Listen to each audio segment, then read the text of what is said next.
Hello दोस्तों, welcome, good morning. आज हम बात कर रहे हैं जो सोलापुर में प्रकाश जी आम्बेडकर साहब की जो जनसभाएं हुई, उसमें आरक्षण का मुद्दा उन्होंने जमकर उठाया।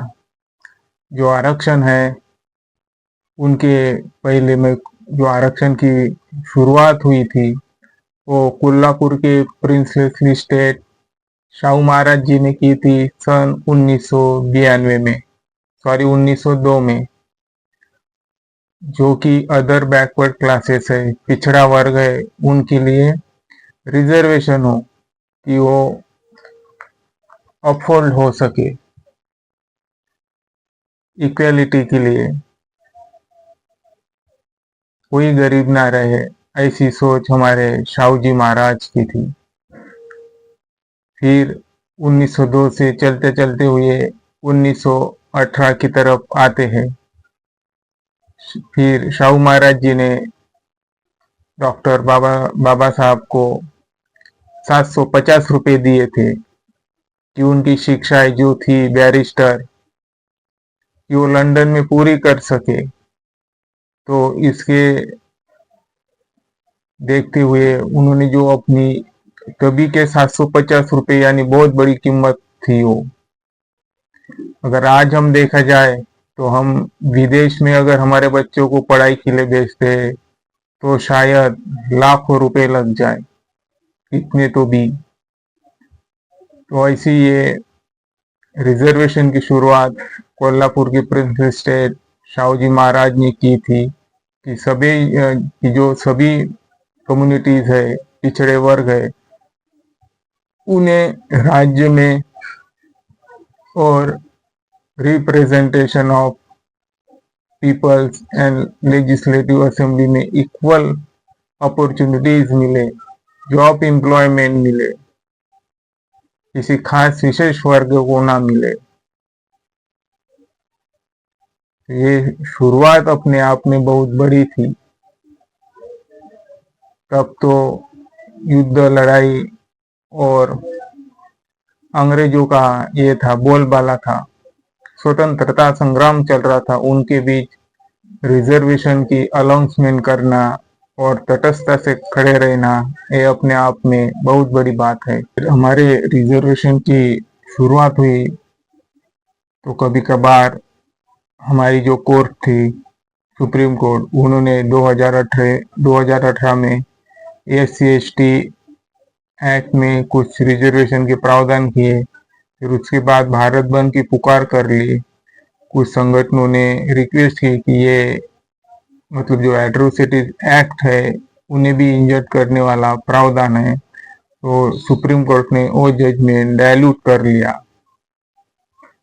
तो ये रिजर्वेशन जो है SC/ST OBC का, और जो प्रकाश जी आम्बेडकर साहब कहते हैं कि आरक्षण जो है वो राज्य अपने आप में बड़े पैमाने में रोल अदा कर सकती है और करती भी है। तो इसके लिए आपको वंचित बहुजन आघाड़ी को चुनाव में लाना पड़ेगा, ऐसे आम्बेडकर साहब कह रहे। जो SC/ST OBC है, उनके लिए रिफॉर्मर होना चाहिए। इसमें होना चाहिए लेजिस्लेटिव असेंबलीज में, जो कि आर्टिकल 170 है। फिर संसद में आर्टिकल 79 और 81 में जो ये प्रावधान है, संसद, लोकसभा और विधानसभा। कभी कभार हमारी कोर्ट में कहा था कि ये जो पावर है, और केंद्र सरकार ने भी अपील की कि जो पावर है सिर्फ ये 10 साल के लिए, पर जॉब एम्प्लॉयमेंट में ये इसका जो दौर है वो कितने कवर हो जाए, ये निश्चित कहना तय नहीं है। ये रिजर्वेशन का मुद्दा अब बहुत बड़ा मुद्दा है कि कौन बैकवर्ड है, कौन नहीं है, कौन क्रिमिनल है, कौन नहीं है।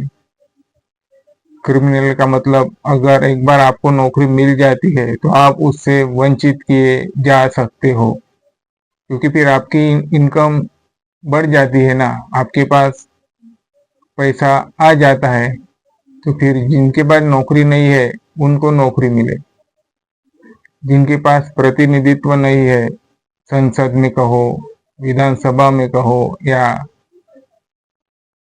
लोकसभा में कहो, इनका प्रावधान उनका प्रावधान डिफरेंस हो सकता है। और यही बात जो प्रकाश जी आम्बेडकर साहब है कि इंडिपेंडेंट एमएलए हो, जो कि संसद में, विधानसभा में और जॉब में अपॉर्चुनिटीज दे सके।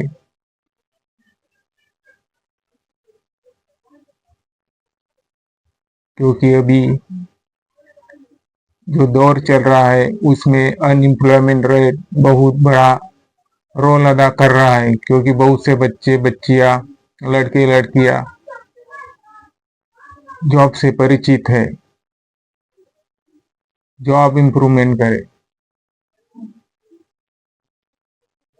राज्य के पास उसमें कैपेसिटी होनी चाहिए, उतना फंड होना चाहिए, उतना डेवलपमेंट होना चाहिए राज्य।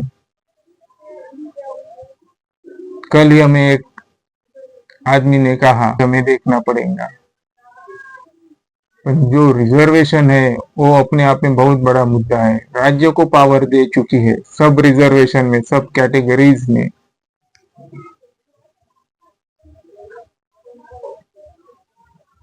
कौन सी चीजें हल हो सकती है, कौन सी चीजें नहीं हो सकती है, यह अपने आप में बहुत सालों से चलता आ रहा है। बहुत सी सरकार बनी, चली गई,